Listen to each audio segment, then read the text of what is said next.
Go ahead, hit me. Ow. And the record button should be red, too, after you go back out. You're good. I'm ready to go. All righty. Well, we're back again on another one. We're back again with another one. Before we get started, sponsor for today is going to be Parlour. Parlour is a barbershop. I work right next to Parlour, right next to the Augusta Smoke Shop. So if you look up 138 Davis Road, you'll be in that same plaza where they'll be at. I believe they're building F or something like that. But it's the only barbershop in the small little strip, so you can't miss it. Big shout out to those guys. Go get a clean haircut. Go get your hair dyed. Go get what you need to get done. But I'm here with a special guest today. I say special guest because you're definitely going to be seeing more of him. He's going to be doing some of his own thing as well. And we're probably going to be partnering in to do some sort of segments of some kind. But long story short, I'm here with a police officer, community guy. When I say community guy, I mean like he's there. He's at the events. He's at the big barbecues. He's the one who probably helped organize the damn thing in the first place. Also, what branch? Army, National Guard. Army, Yep. National Guard. Also a sergeant. Yep. Sergeant. Put some respect on it now. He worked hard for that. Sergeant DenKuan Lucas. Yes, sir. Yes, sir. Glad to have you. Appreciate Glad to have you. So DenKuan, how are you doing on this fine Friday? You want the truth? I'm just playing. No, yes, man. Yes. No, don't hit me with that. Let's start with that, though. I'm glad you asked that question. So a lot of people ask that question and don't really mean it. Right. And when I say that, I mean, especially as a sergeant from the military, we always, hey, man, how you doing? Everything going good? And you don't really mean that, because what do you do when somebody says, no, I'm not good? Well, you do right there. Like, yeah. And it hit me because I actually had a soldier tell me that, like, no, Sergeant, I ain't good. Shit is going left right now. Like, everything is falling apart. So I'll tell you, I'm great. Got a lot of stuff that I'm planning. Got a lot of stuff going on. I can't complain. Mm-hmm. Wife is making me happy, and we just bought a new home. Mm-hmm. Congratulations. So congratulations. It's nothing that I can say that is, messing with me or bothering me. I think I do need to be a little more grateful, because Jesus, I've seen so many people, and just this week alone feels like haymakers of what I've been seeing that other people are going through, and I'm like, right, bro. A lot of people in our community at the moment in time being losing their lives. Unfortunately, we just had one young lady lose her life. Yeah. I had two people in my my dad. Well, I think it's like more so my dad's side of the family type deal. They lost their lives. Yeah. I don't know how my other friend just lost his life, RJ. Yeah. I don't know if you've seen that, but he just passed too. I don't know what happened there, but it's a lot going on. We're a town that's hurting a little bit right now. Hurting real bad. And I tell the community, the biggest thing is it takes a community to do anything. Mm-hmm. And people fail to realize that you're never going to do anything on your own by yourself. And the people who tell you that they've done it by themselves, I'll look them in their face and tell them they're a lie. And our community is hurting because we don't stick up for each other. It's just that simple. When we talk about all these other communities in Thompson, like a real big thing right now is the difference between the inner city and the Belle Meads and, even, out here in the Bordeaux area, just the disconnect that we have as a community. Right. Like, my thing is, why is it the projects versus anybody else? Yeah, and see, that's one of the largest reasons why I wanted to get back on this podcast was to, at some point, sit across from more and more people who disagree with me. Yeah. Because it's okay, because you and Josh were already having a simple conversation. Y'all just met. Right. You and Josh just having a simple conversation. It's just like, oh, wait a minute. What am I here doing? I'm not here to judge. That's not my title. Right. I work at a smoke shop. I'm not a judge. And the issue is that, like, people aren't sitting down like we are right now and just having a conversation anymore. Right. Nobody's doing that anymore. Right. And then once you ask questions, people feel offended, and people start throwing that word around a whole lot more. And my thing is that, okay, if you feel offended, it is not necessarily the next person's obligation to unoffend you. It is there now. Don't get me wrong. I do believe it's your obligation to be kind, right? Be respectful, and There are hateful words, of course. 100%. Calling black people this word, or someone who says they're homosexual, calling them this word, or hell, I even believe you called a white person the wrong word, it's still the wrong thing, because a lot of people, I don't believe we're solving racism with more racism. I just don't believe that's Question. Go ahead. How do we solve racism? See, now, I think one of the biggest things that we can do is that I'm going to stop calling you a black man, and I'm going to stop calling Josh a white man. Josh is just Josh. Right. Until we need to get the police involved and throw somebody in jail or prison for something that they did illegally or something that is wrong. Right. What are we talking about the color of their skin for? Sometimes when you're about to point somebody in, oh yeah, Josh, you Josh in there, and a taller white dude. That's okay. Right. That's understandable. Right. But also, it's a tough one because I don't think we ever actually solve it. I think we just continue. That's strong right there. Wait. Let that sink in. Yeah. I don't think we'll ever solve it. I don't think we'll ever actually solve it because I think there's always going to be some. But I think, like you were saying, like I don't hate it. I don't like when people say, "Oh, it takes a village to raise a child," and I'm like, haven't we ever thought about it takes a village to do everything? I was literally thinking the other day. I was like, God, what do I say when I make it big? Because what do I say to people to not sound pretentious, to sound full of myself? And he was like, I mean, obviously, you say thank you, but say thank you to everybody. Right. Wow. And that kind of hit me. I'm like, okay, well, thank you to my fiance for everything she does in my life. Thank you for the coworkers who simply just make my day better. Right. I've known Josh all of 5 minutes. I've known Josh as long as I've been working at the smoke shop. How long have I been working at the smoke shop? Like 6 months? If that. And I've already made a friend, and they make my days better. They make my life easier. But I do think, like you were saying a long time ago, if we can't change the community and change the stuff that's going on around Thompson, what are we reaching out to the congressman for? Why are we in there first? Let's talk about it. Let's talk about this big old thing that's going on now. I mean, in Thompson, voting. Let's talk about voting. People love to talk about, I'm gonna vote for this president. Let's be honest, man. That stuff does not impact you directly. The people you need to be voting for are your local leaders. Yep. This is your city council members. This is your mayor. This is governor. Something that's going to impact you directly. Yeah, and people say this all the time. Well, I'm gonna pick the lesser of two evils. We always gonna pick the lesser of two evils. And my thing is, if you're not gonna vote, then I honestly don't want to hear your opinion. But in the same sense, I want to hear your opinion, but I don't have to agree with you. Correct. I don't have to agree with you. We don't have to agree with each other. That does not mean I'm going to hate Ray Vaughn because he likes Trump over Biden. Right. I'm not going to hate you for that. Now I'm going to voice my opinion and tell you why I don't think that is right for me and my family. Yeah, because I'm one of those people. If you can't listen to the other person's opinion, then my mind can never be changed. Exactly. I can never. I can't. How can I be better, get better, and do better for the people that I call my family?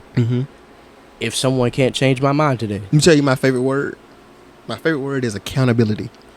And that's what we talk about a lot in my family and the people who are closest to me.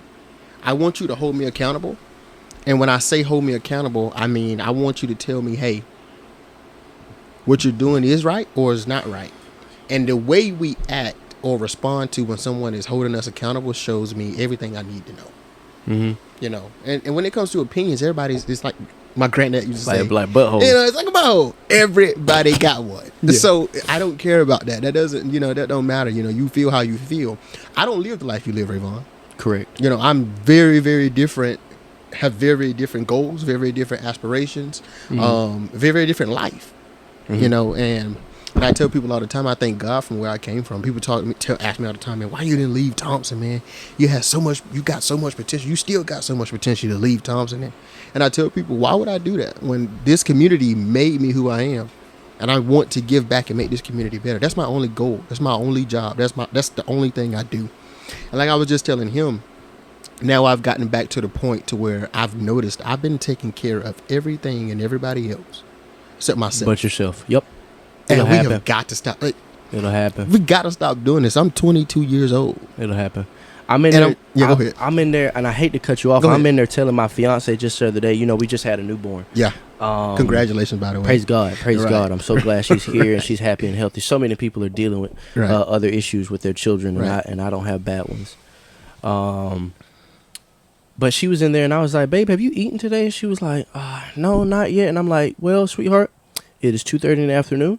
You're breastfeeding. Mm-hmm. What is that child eating? Like, what is that child going to get out of that milk? Right. How are you going to continue to operate?" Mm-hmm. And sometimes I ask her, and I just asked her this the other day, and I need to start asking her this more often. I love this question because God just runs into my mind real quick. I know a lot of people think it's their own ideas. No, the best ones I have, I know where they're from. Right. Runs to my mind. Babe, on a scale of 1 to 10, how you feel? Wait. How you feeling today? Yeah. What? It's like, what is you eating? And if you're not, she was like, "Babe, I just don't have an appetite for anything." I was like, "Well, sweetheart, I love you to death, but you got 2 options. Mm-hmm. You tell me, you can sit right here and we can agree that in the next 10 minutes you're gonna tell me what you want to eat, or 2, I'm going in that kitchen, I'm making something, and you're eating it. Right. It's one or the other. It's one or the other, because you will take care of yourself. Because if you don't take care of yourself, we can't take care of our kids. Hello. I can't be a great dad if I'm out of shape, worried about my weight. I can't be a great dad if my mind's not there, and that comes with the food I eat. That comes with how I shower and hygiene and simple stuff like that.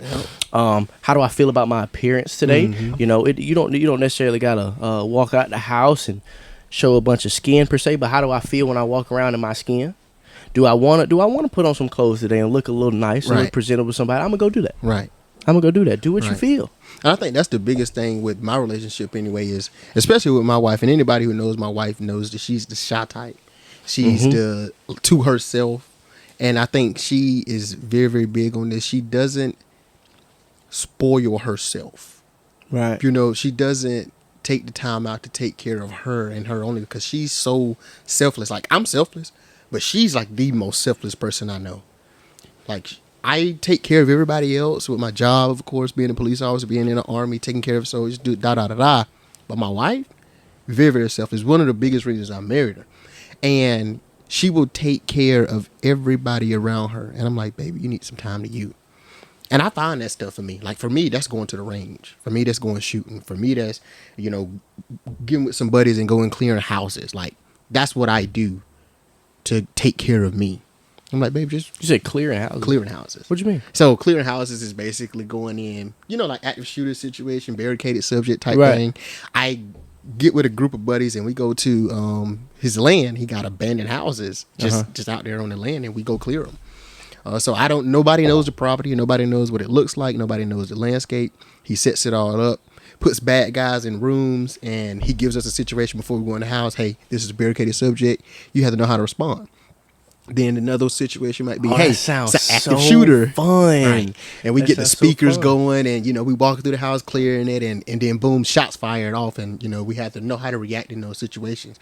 That gets me to the mode to where it's like, okay, this is something relaxing for me. This is something also teaching me about protection. Stuff that I can tell my wife, stuff, a black woman in America, that she can know how to, protect herself. So, that's what I do for me. But I tell her all the time, and I tell people, take care of yourself. Right. That's very, very important. And I don't, and let's ask this question. We didn't start hearing about mental health until when? Until this is, I think, post-pandemic. Right, honestly, before it started. I think that's the first time we really started hearing it. And I think it was also sadly, I think we started hearing more about it because it had to do with a little bit of money. Yeah. But I'm glad we are hearing about it, because I believe there's good out of even something that they try to make bad per se. Like BLM, the organization. Let's talk about that. Like the business. Let's talk about that though. Yeah. Let's talk about that. A lot of the founders. If you go look it up and you go do some deep research, I know, right? They all went poof. They all went poof all of a sudden. And this is where I differ from people. and where I differ from people who look like me because they were in this whole Black Lives Matter, cops are against us, and this and that and the other. I want to tell you like this, and I say this wholeheartedly. I don't know one single cop that works with me or that I know personally that would intentionally do something to you because of the color of your skin. Now, however, are there bad people in the world? Yes. Indeed. Are there bad cops? Yes. Yes. Are there, bad terrible doctors, people? bad doctors, Bad yep. doctors. Yes. There's bad preachers, yes. Bad preachers. Bad judges, yes. Bad everything and every. So my point is, they used that movement for something that was totally wrong. They used that movement for profit. I'm so glad that's the way that you're saying it. Right. They used it. Right. They used it. They not what it was abused it. intended for. Yep. That was supposed to be a movement to show we're still people. Right. We have civil rights, but y'all used it the wrong way. You used it to employ your family members. You used it to employ people rather than using that money to actually help black people. Right. To actually build affordable homes for people. I mean, if that's what we're going to talk about and that's what we're going to do, if that's what you're going to say Black Lives Matter movement is about, actually be about it. Actually be about helping us. And I'm the biggest pro-black person you know. I love me some black.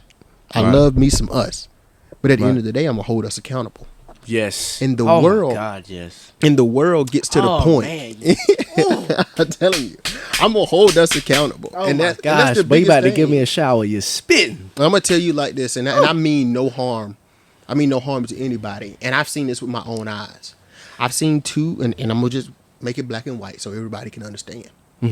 I've seen two white males hate each other. I'm talking about. They would not go to each other's house for a barbecue if don't trust them as far as you can throw. They're telling you. But guess what? Let $1 million deal get on the table. I've seen these two people go in a room and act like they the best of friends to cash this deal. Not for the business, but guess what? Guess who for? For their family. What's the goal here? But if I hate Ray Vaughn just because we black, I ain't helping that N-word.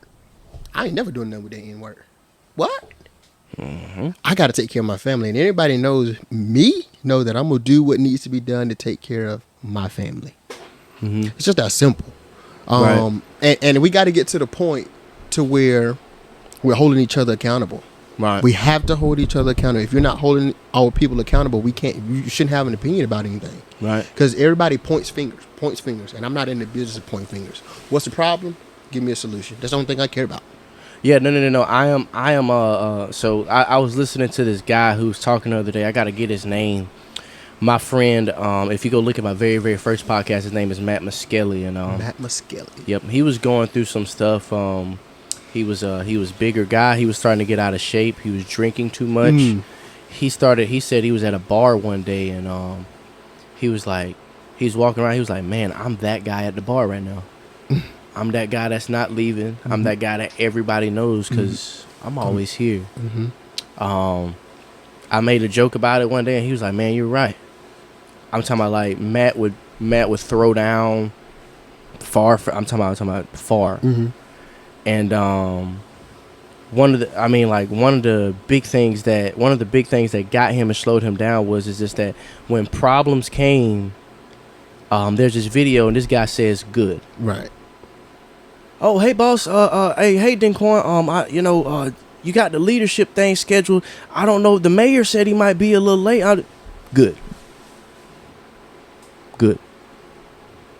Problems are good. People forget it. I believe in Jesus Christ, so I believe that all of the problems that I have now are no longer the problems that I put in front of myself, but it's the obstacles that He put in front of me that I needed to get over. There's a lot of stuff that you do need to get over. And like you were talking about, like growing and believing in people. When problems come, the lawnmower broke. Good. And this is funny. I learned how to fix the lawnmower today. This is hilarious because I literally got up this morning and I've been planning this Faith in Blue activity that we're doing for tomorrow and Sunday. I love that name. Yeah. By the way. Yeah. So I was talking to a couple of people who were, we're on board, this and that, and got everything situated. And I get a call this morning very early, like, hey man, I ain't gonna be able to do da da da da da. And I literally said the same words you just said. I say, good. Too easy. I'm gonna fix it. Good. Got on the phone, text you, hey, ask you, are you available for tomorrow? Text a couple guys, because I like to hang around people who are like-minded. And that's one other thing we're going to talk about next, your circle. We're going to talk about that because I got to ask you about that. But it's good that you have obstacles and problems in your way because it gives you the problem-solving skills. Mm-hmm. It gives you the opportunity and the space to work around issues because everything's not going to be handed to you. Everything's not going to be easy. Anything worthwhile. For a reason. Exactly. Anything worthwhile, you're probably going to have to work for it. I just don't think if I didn't grow up as poor as I was, I think I'd be an asshole. I really do. Talk about that. I really do believe that. I think if I didn't go to sleep some night with only a popsicle on my stomach, I'd be an ass.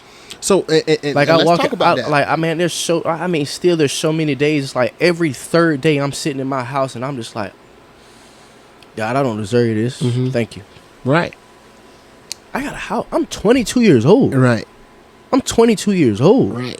I be forgetting that. Me too. Beyond the stuff that I want to do and me trying to get home situated so that I can be more community based like you and start really digging into there. And I don't want to feel like I'm leaving my fiance at home type deal.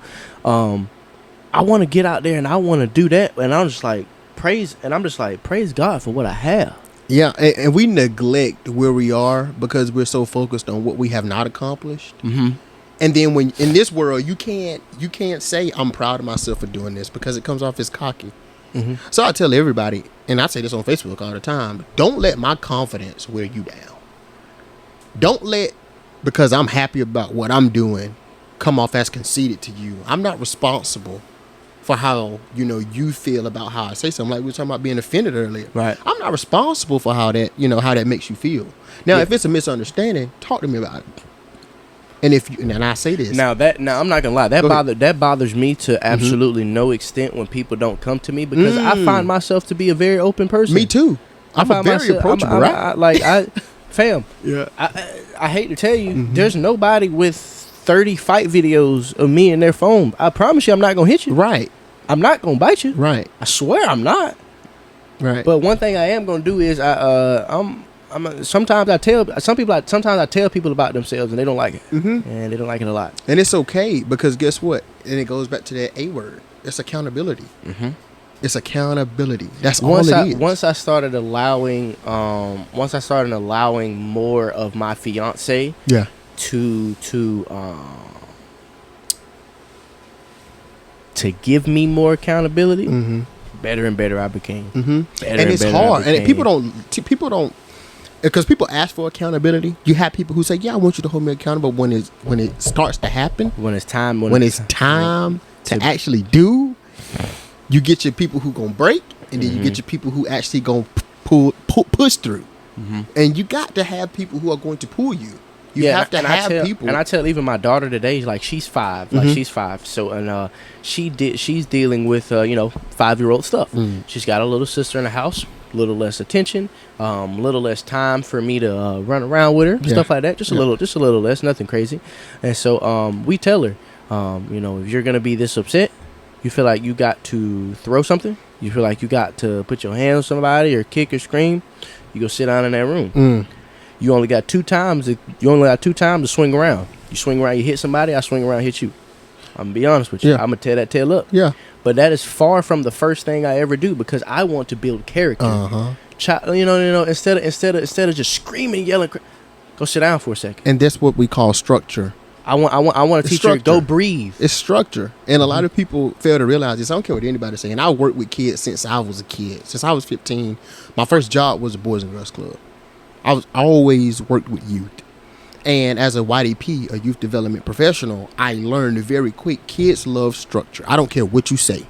You can say what you want, but when you have a structure built around a kid, they love it. I don't care how. Now, they might not like how strict it may be, but they like knowing, okay, when I come in Mr. Lucas' class, he want me to be quiet. When he walks in the room, I know for a fact I got to be quiet. He going to give me my chance to talk. Right. But when he comes in class, he has a certain standard. And I have to meet that standard. and kids love that. But if you don't set that and you don't have that, how can you hold them accountable for something you haven't set as a parent?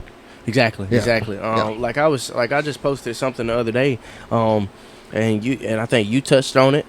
Tobias just so happened to touch on the same day too. These people afraid of these kids. Yeah, these people are terrified of these terrified kids. Kids. They the kids. We the adults. What are we talking about right now? Why am I debating with you?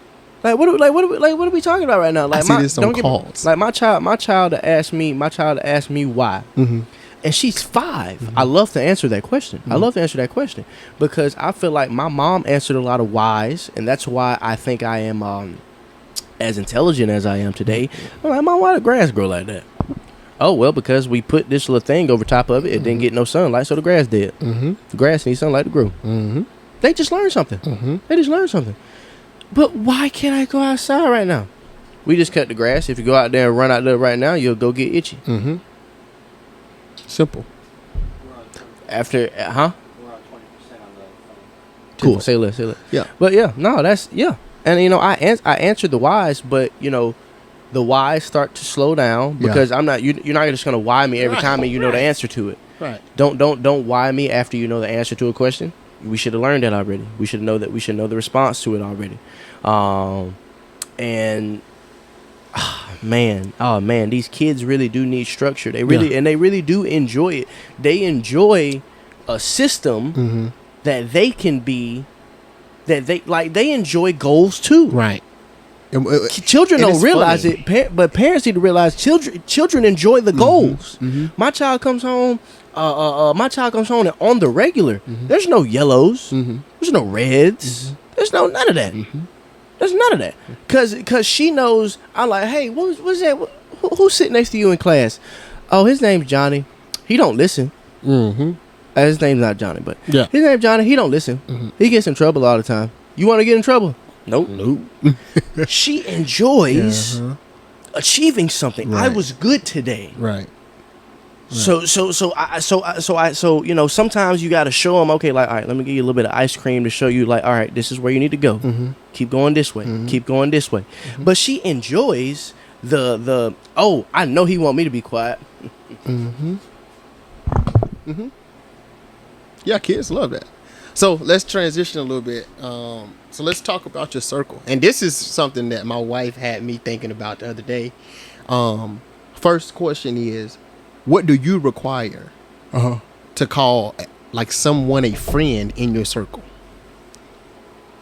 Interesting.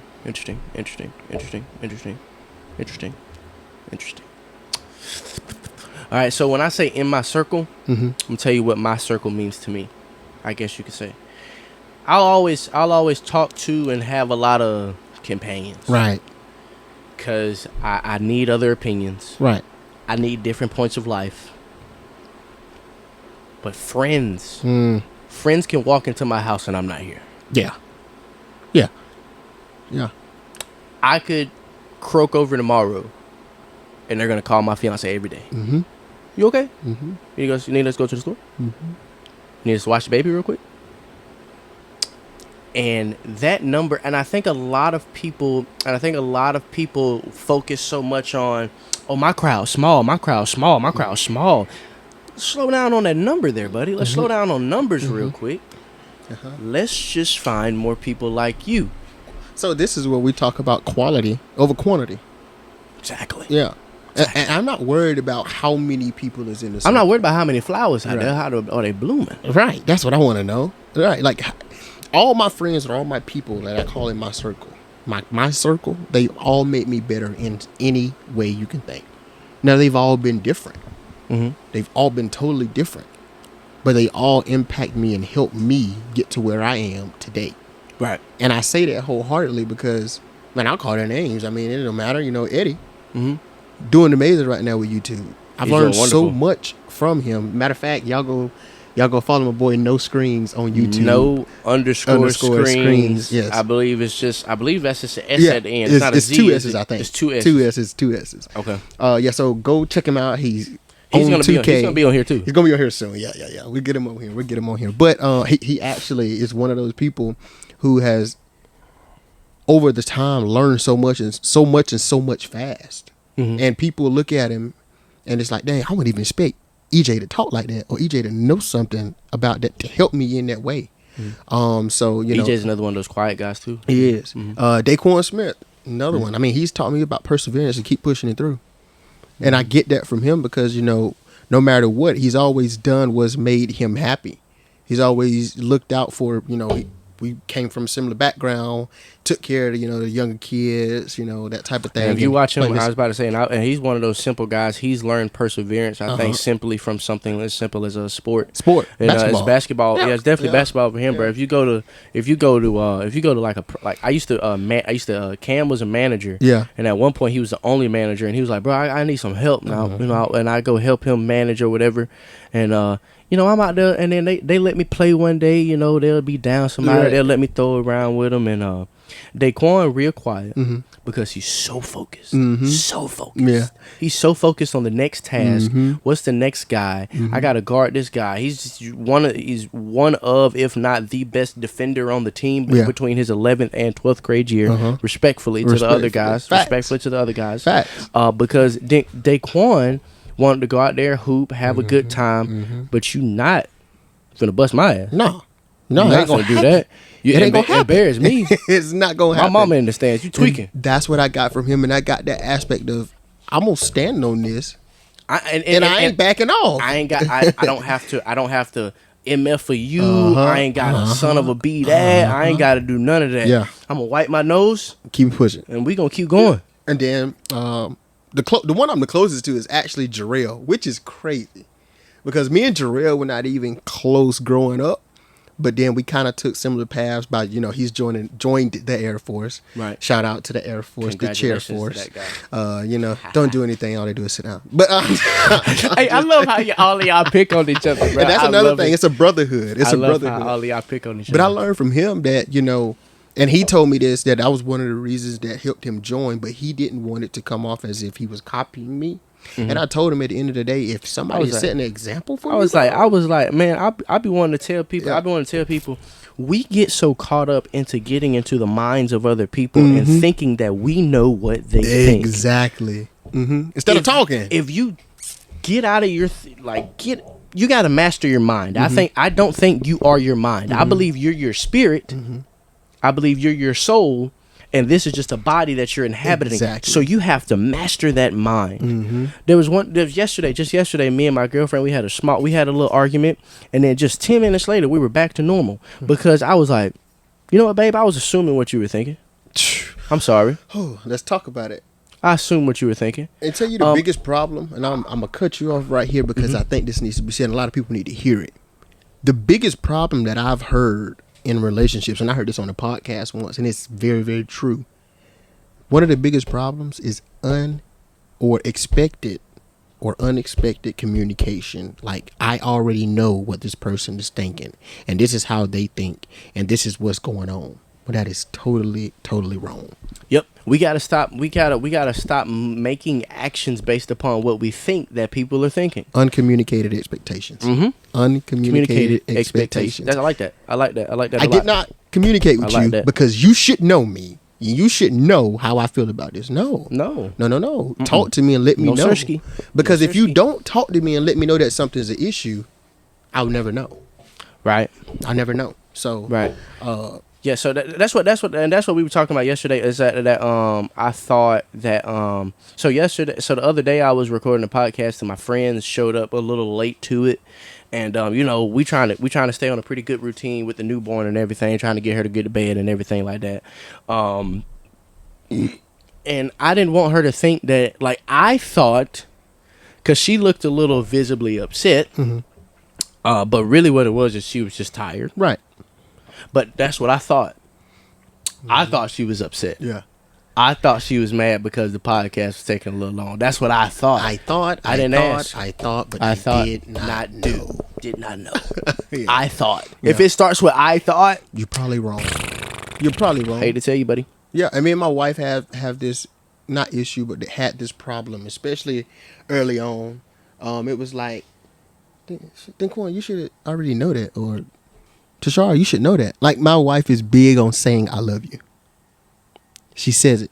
And one thing, my wife is consistent. Every night, she's going to kiss me 3 times before we go to bed.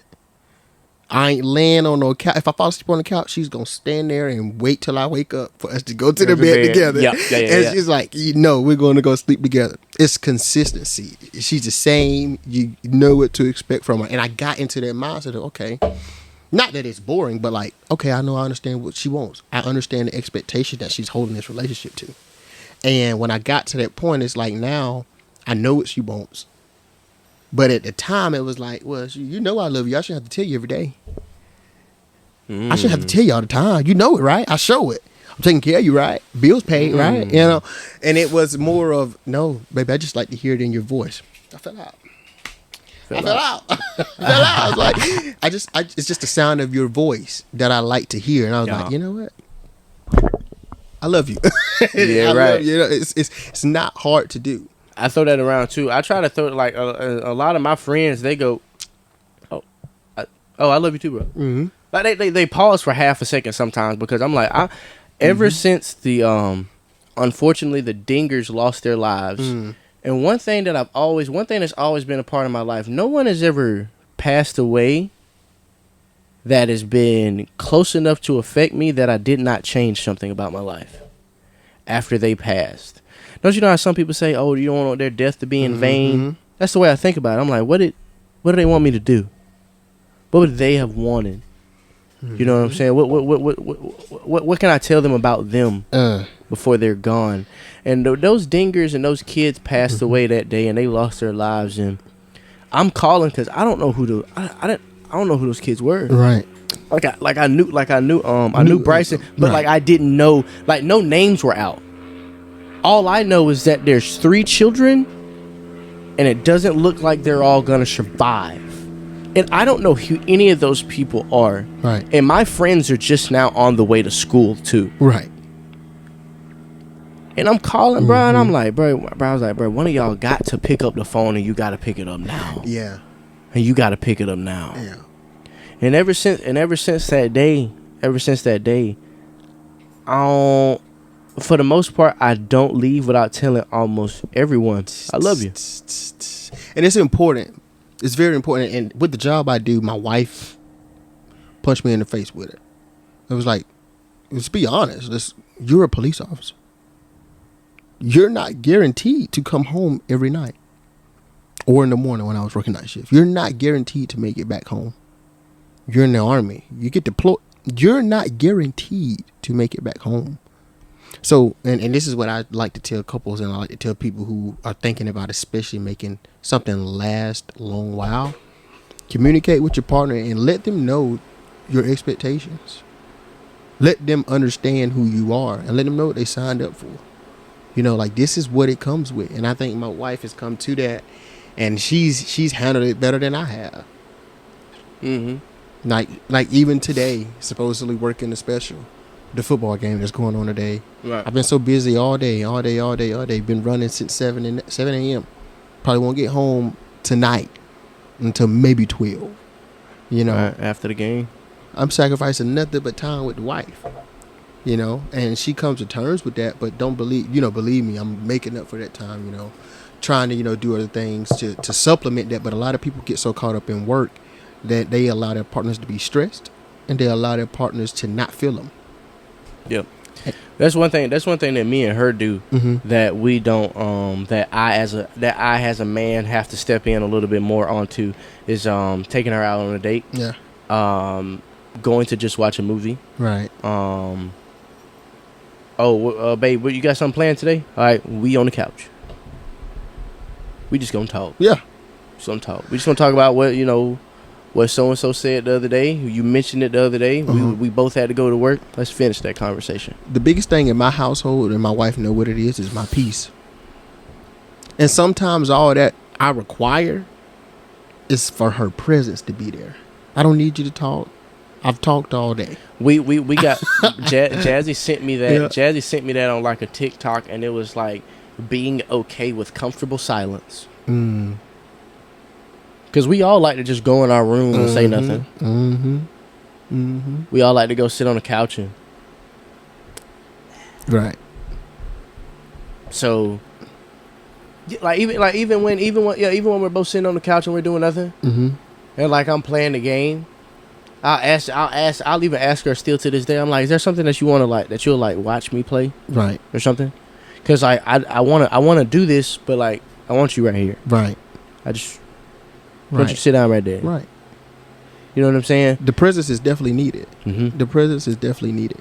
And I give a shout out to Demetrius Smith and Cariana now Smith, my other brother. He recently got married. Oh yeah, I seen that. Congratulations! Yeah, congratulations to them. And what I've learned from them too is you can always learn. I've learned that from them. Like they are willing to get with like-minded people and figure out what works best for them, and taking a little bit from everybody and figuring out what actually works for them. Right. And last but not least, Ty Story. Just talked to him the other day. Yeah, I've learned quite a few things from him. The issue is, I'm sorry, my bad. There's an issue right there that you just mentioned. You didn't mention it, but you just mentioned it. Yeah. I just want you to point out how many people that you just said you learned something from. Right. These aren't doctors. These aren't lawyers. These aren't police officers. Right. These aren't physicians. These aren't pediatricians. These are the people. Yeah. And if you're from anybody, and if you're not but I learn from my own kids. You should be learning something every day, and I'm learning something. No matter how small it is, if you learn something, I feel good about it. And I don't get mad because at the end of the day, like. And my granddad taught me this. You can learn from anybody, no matter who or what the situation is about. You can always learn from them. They've been there, or even if they haven't been there. And we find that, most often, people who haven't been in the situation has seen other people in it and have been affected by it. And people fail to realize that part. Well, you ain't never been in this situation. How you gonna tell me how to do something? But they've been affected by it. Yeah, see. That's the thing, though. I hate when people use that because how exactly is someone supposed to know? Like, let's say you've been in one of the most bizarre situations in the world. Yeah, everybody in the house got COVID. Somebody hospitalized, the next person hospitalized, your house just burned down on fire. I'm just naming stuff. Yeah. The car stopped working. It cost $6,000 to get a new transmission in the car. You ain't never been, bro. Nobody is probably going to be in that same situation. But if you aren't allowing people in to help, and if you aren't allowing people to step up, if you're not willing to still move forward, there's nothing else anyone else can do. Everything starts with you. Right. And a long time ago, I'm so glad God stuck that deep into me and I figured it out. It ain't gonna start with nobody but me. Right. All right. I stopped getting up and watching the YouTube videos about how to build a nice house and how to do. I watched it already. Yeah. Get up and go do what it takes to get it. Get up and go call that guy what it takes to get it. You said you want to be in shape. You just woke up. Why aren't you stretching and doing push-ups? Right, and that's the thing, and that's one of my favorite Bible verses. Faith without works is dead. It's dead. Even you can pray about God, what you want to. God don't like lazy. Right. I be trying to tell people. That all the time. God don't like lazy. No. If that was the case, I might as well. All right, guys, let's get together. Let's pray. Father God, in the name of Jesus, I pray that my truck turns blue and it's a Lamborghini. Right. Let's go. Right. If that's how it works, then I mean everybody would be on the Jesus train. Everybody would be on the Jesus train, right? Everybody be on the Jesus train. You just got everything you wanted. Like he's a genie, right? Yeah. Let me just rub him when I feel like it, and then let me just get what I need out of it and call it a day. Good. And this one lady said something the other day, and she said, "You don't she was like, stop being mad at people and cussing and going back and forth with them, and you got to do that for you." Right? It's not for them, it's for you. And I was like, that makes sense, but is it ain't it for everybody though? I started to notice that it's for everybody. Right. The fact that me moving into this house and getting in this house wasn't just for me and my fiance. We were living with her mother at the time. Right. It was also for her mother too. That's a grown woman. And this is what I realized. That's a grown woman. Grown woman need to be in her own house with her own husband or her own stuff. Let me tell you what my wife told me. when we bought our home, I don't even know how many bedrooms in the house, but I had 4 bed, 2.5 bath, you know. And my wife told me, baby, God put us here to possibly bless somebody. And I'm going to leave it at that. That's all I was saying. Because when I got the house, I was like, look, I come from the projects. My mom still stays in the PJs, you know, like I come from basically nothing. I worked my way up to this point to get to where I am, to be peaceful, to be by myself, to not, you know, not necessarily say be bothered or be, you know, have this space. I want this space for me and my wife, for us. And my wife was like, baby, look, God blessed us with this for a reason. And I tell y'all, bro, if anybody know me, they know I love my wife. When I tell you that woman there, that woman there, bro, it's crazy because, you know, the first year of our relationship, we went through the hardest time. And it wasn't even like no cheating or anything. It was just communication issues, you know, arguing, fussing, you know, not seeing each other eye to eye. Then the long distance thing, she went off to school. By the way, she's a radiological technician. What's that X-rays, right there? X-rays. Nice. Yeah. I actually got to go get one of those. I got to find out what's wrong with my knee exactly. Oh, yeah. She got you. Pete Matacosta. Go. Say less. Yeah. Say less. I'll actually go up there. I got a torn lateral meniscus. I just don't know whether my meniscus is torn or I have a floating piece of meniscus broken off in there. Oh, yeah. X-ray will definitely tell you. And, but yeah, man. Yeah, that's that right there. So let's switch a little bit. So, you know, basketball is about to start. I know you've seen the trades. I know you've seen Dame is in Milwaukee now. If Milwaukee figures that out, the same way the Miami Heat had LeBron James, Chris Bosh, and Dwayne Wade on the same team, they lost like their first 2 months. Like their 2 months, they looked horrible. Terrible. They looked terrible. Because it's like, let's say you're the point guard, you're a rookie on the team, you're dribbling down the court, you're on a fast break. It's a 2-on-1. D Wade over here and LeBron over here. Who you throw it to? Who the hell up passing Boston? Who the hell up passing Boston? Right. And think about this: if I pass it to Wade, what does that say in the broad? If I pass it to Braun, what does that say in the Wade? Yeah, because people forget. You're not just playing hooping with them for the day. Right. It's a season. These dinglings damn near live with each other. Right. They know each other. Right. If Milwaukee figures that out, they're a hard number 2. I think the Suns won that trade. You think the who? The Suns won the who? I know people. Yes, sir. People just like. I swear, people just like to argue with you on Facebook Facts. just for fun, Facts. like just the They fun. love it. But like, let's be real. Be real. The Suns won that trade. Facts. The Suns went and actually got a bench. Yeah. They say defense wins championships. That's what we went and got. The bench wins championships. Correct. The Warriors won that second ring. Damn near because of Sean Livingston. Okay, so a question. Sean Livingston was coming off the bench giving everybody buckets. Nothing but mid-ranges. Buckets. Has he missed a mid-range shot? He hated the 3-point line. He stepped in front of that thing, though. Have you ever seen him miss a mid-range shot, though? I don't know. I don't think I've seen it. I don't know. Anyway, so we had, this was big on Facebook. Does offense or defense wins championships? And I want you to think about the question before you just answer. Well, okay. Okay.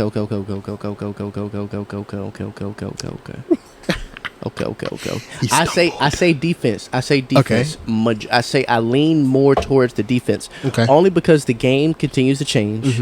The best players back in the day. Well, that's every game. Football gets better. Back then, they were only running the ball. Throwing the ball was like, it's okay to get some far yards, but it's real risky. Right.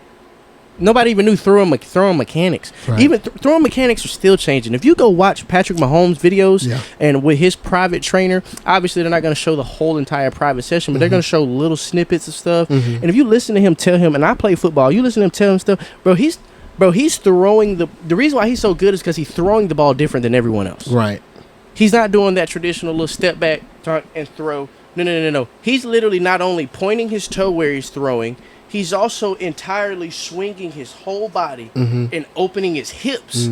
He's opening his hips towards where he's throwing. The details. That's what changes his throwing motion.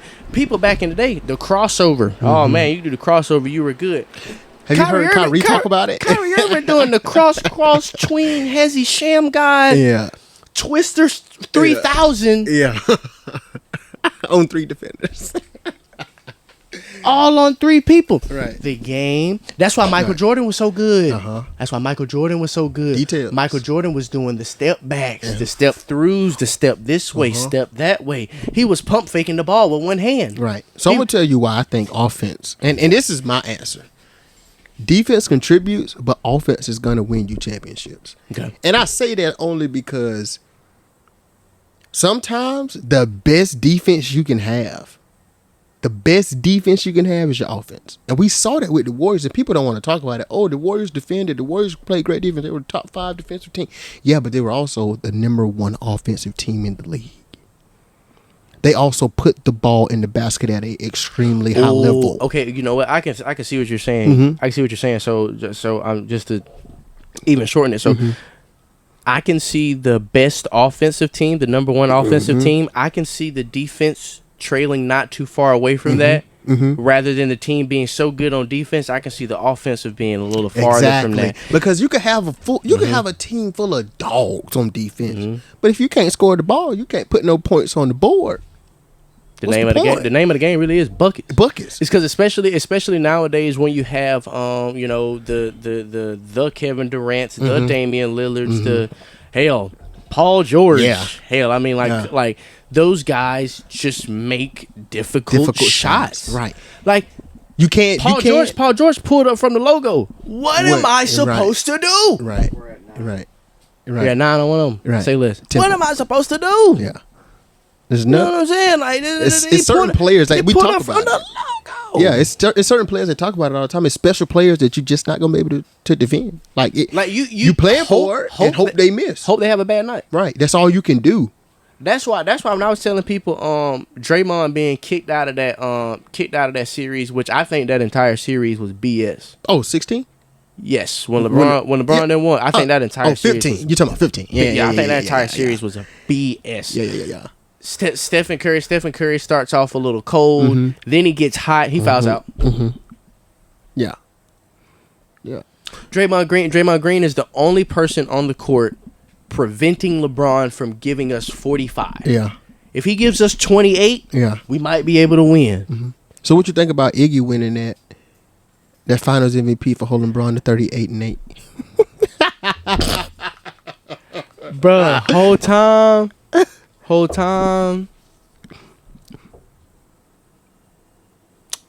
time, I didn't even really think about that too hard. That's one thing I haven't thought about too hard because I didn't want to. I was just glad they won. Because I'm not really a Warriors fan. I'm a Stephen Curry fan. Okay, that's a big difference. Because I'm a Kevin Durant fan. I would never. Let me say this. I'm not following the organization. This one. Listen, let me tell you something. I would never be loyal to a team, ever. I'm a player movement guy. That makes no sense though. To follow an organization. If you follow an organization, that means you got to follow a owner. That means you got to follow a GM. You got to follow an assistant GM. You got to follow a head coach, an assistant coach, another assistant. We've seen it time and time again. These organizations do what they want to you. They plummet. Why? They're making money, bro. Why would I be loyal to you? I help you win a championship and you trade me? Yeah, Drew Holiday is the last guy. The last guy I can think about this happening to. Milwaukee, why would you give him away? Yeah, granted, it's Damian Lillard. But we just won a championship. And you trade Drew Holiday. One of the biggest reasons you won, if I remember correctly, he got the game-winning steal on Devin Booker to seal Game 5. No, Chris Paul running that pick and roll is absolutely dangerous. Absolutely ridiculous. Drew Holiday was literally their best bet. Their best bet. So I'm gonna be loyal to you, and you just gonna get rid of me when the first shiny little penny comes along. And that's why people ask me this all the time because I'm a Kevin Durant fan. I think him going to Golden State was the best move in basketball. My thing is though, from a personal standpoint, let's be real. You're from the small town in the middle of nowhere. Your family broke. You never made no money. God does some things for you. You work hard. You make it to the NBA. Why the hell would I not want to play with Stephen Curry? Why? What are we talking about? What's it like? What's the? Oh, he can't carry a team. What the hell I look like carrying a bunch of grown men for anyway? Exactly. Why does my leadership style got to be calling guys to the huddle and telling them exactly what play to run? You're a grown ass man. You was at practice with me when you. That's what are we talking about? This is why Tom Brady. This is why Tom Brady won so many championships that he did. Yeah. And it wasn't because he was just cheating or anything. And everybody's like, oh, he's not that good. Well, he's good because he will take a cut. That right tackle, I'm gonna give you this preseason, but you better be blocking. Hey, let me watch the film. Yeah, he ain't blocking. He ain't gonna cut it. Who we looking at? Who we want to pick up? Right. You said take off what now? 2 million? 2 million. 2 million out of the 35 I'm already making. Right. Cool, go get them. So what's the objective of sports? To win, right? Yes. As a GM, as a player, as anybody, my goal is to win. So I'm going to put myself in the best position to win. And you talk about moving Kevin Durant. He didn't have to go to Golden State. Okay, I get your point. He didn't have to go to Golden State, the team he just lost to. But what other team would have he been the best player that would have brought the best game out of him? And not only him, but that organization as a whole. And I think Draymond talked about it a while back. They don't get over the hump past LeBron and the Cavs without Kevin Durant on that team. Kyrie Irving was on another level. LeBron James on another level. Their supporting cast, Kevin Love, J.R. Smith, those guys were on another level. J.R. Smith was shooting the ball so good. He was throwing the ball up, not looking anymore. Yep. I think people fail to realize how good J.R. shot the ball in those 2 years. Yeah, because that was his job. That was his job. Now J.R. Smith on the Knicks. J.R. Smith on the Knicks was a primary scorer. He was. I'm talking about. He was like people forget about that J.R. Smith now. Right. He was yamming on people and giving people that work. But I do not need to be the dribbler. Hello. Kyrie's dribbling right Hello. now. What can I do? Even my high school coach told me this, and we started whooping the varsity team's ass when I was playing JV in Florida. When I was playing basketball, he was like, "Hey, look, I know you good at dribbling or whatever. I do like it. I do notice it, and pull out some stuff at practice so I can see what you can do, of course. But during this game, that's the point guard." That's the shooting guard. I need you to move, pick, and pop, and be dangerous at the 3. And then, Quan, there were so many games we won just because I made 1 3. Yeah. Because there was an extra guy that was always sitting far in the paint because he didn't know if I could shoot or not yet. I make one shot. Get out on the shooter. Get out on the shooter. Now, what you just did opened up 4 other people's game. And Four other people. People fail to realize that it's a team game. It's not about this whole, it's just me. It's just me. I'm worried about myself. What Kevin Durant did, and people are like, who helped who more? Did Steph Curry help KD more, or did KD help Steph more? Why? They helped each other. I promise you, if I get over 20 minutes of playing time and I drop 8 points a game and we're winning NBA championships, I will drop 8 every single game. You know why? And that's what Golden State understood. This is your role. This is how we can effectively win. Do your role to the fullest. That's all we ask. And you rarely find organizations and people who get like that because you have people who have that mindset of, man, I'm the guy. I should be able to do this. I literally be beating people on 2K because I understand how to play basketball. Right. Like Klay Thompson's not a dribbler. Right. He dropped 60 points. He don't dribble the ball 4 times. Klay Thompson wants that sucker off a pick and roll. Split catch. Yeah. I mean, daylight. Little bit of daylight. That's all they need. Right. He's got a pretty form too. Right. I think he's got one of the him and Devin Booker. I don't know whose shot looks better. Smoother, yeah. I think that's a discussion. That's a good one. Damn, that's a good one. I think form shooting, Klay Thompson for sure. I mean, Jesus. But it's just like it's so like squared. It looks so fundamental. Yeah, it looks so fundamental. I don't know how to explain it. Yeah. But is there anything else you want to get on, I guess, before this camera dies over here? Anything else you want to get on, my brother? Nah, I think I'm good, man. Anything you want to talk? Any questions you got for me? Anything you want to say? No, definitely we're gonna so definitely y'all are going to be seeing DenKuan again, and so just to prepare you for the next one, we're just gonna dive more into your policing, man. Tenfold. I just want to dive more into your policing, man, and how you feel going out there. Like, what calls give you the, yeah. you know what I'm saying? What calls are you more, not necessarily excited, but like more happy to be involved in, maybe, or something like that. But talk about the different stresses and different pressures of being a police officer. Oh, okay. So and that's definitely what we're gonna. So let's line it up. That's definitely what we're gonna. I definitely wanted to get your mind rolling on that, so we can talk more about that. Tenfold. But y'all stick around though. DenKuan will be having some. Like I said, DenKuan will be having some of his own stuff and some of his own things going on. I'll more than likely put. I more than likely put the no screens in there. Yeah. So that y'all know which one it's talking about. I'm more than likely DenKuan also screams. His name is Psycho something. No, Sworn Psycho. Okay. Sworn Psycho. So we'll make sure y'all get that stuff. Cool. Yeah, I was about to say y'all gonna follow them, man. We want to make them big. We want to, you want to help everybody out. Help everybody we can. If I'm making it to the top by myself, that is absolutely useless. Right. We try to make it to the top with everybody. Flying in the private jet by myself, I have wasted my time. Wasted my time. If I can't bring nobody on the journey, why am I on it? What am I doing? All right, let me get out of here before we start shouting. Yeah. Okay. But man, we thank y'all once again. I mean, whether you watch the video just for, don't stress. You ain't got to watch the whole entire thing in one day. Or whether you watch the whole first 10 minutes, I hope y'all like, comment, and subscribe. I hope you like what you see. Right. If you don't like what you see, that's cool. You don't got to stick around for this. I understand that. This might not be your thing. But always let us know. We're here for accountability. Correct. And we take constructive criticism. So let us know what you think down in the comments. Most of y'all still can... most of y'all be texting me for the most part on Snapchat or something like that. So I'll take that too. Hell, y'all can reach out to him. Definitely. He's not hard to find. No, if you can't find me, you ain't looking.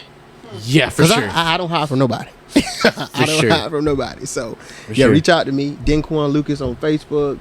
Quan_DeGoat on Instagram. I mean, my phone number is easily accessible. I carry it everywhere. I don't hide it. You get my personal number. And I'm going to say this to end the show. Wait. Before you do that, before you end the show, because I want to, it sounds like it's good. Big shout out to these guys. Just one more time. Thank you, Parlour. Go get your hair did. Go get a haircut. Go get anything you need to get done with your hair, whether that dye or whatever it may be. That winter time's finna come around, so pull out that new do and stay in the house with it. See if you like it. See if you like it. But go ahead, man. So all I was going to say at the end of this, what I've been preaching on since I've been here, accountability. My people. I'm going to say this in the camera. My people. All people, but especially my people. Let's get to the point to where we can hold each other accountable. And that doesn't mean scold somebody out for something. That just means take accountability for what you're doing and move on. It's that simple. That's it. That's all I got. Accountability is the word of this one. Yeah. That's the word of this one. If you want to leave here with anything out of everything we said, travel with accountability. There you go. May God bless y'all. Yeah. Thank y'all for coming one more again. Yes, sir. And Ray G is out. Peace. Hey. Appreciate it. Yes, sir. Good.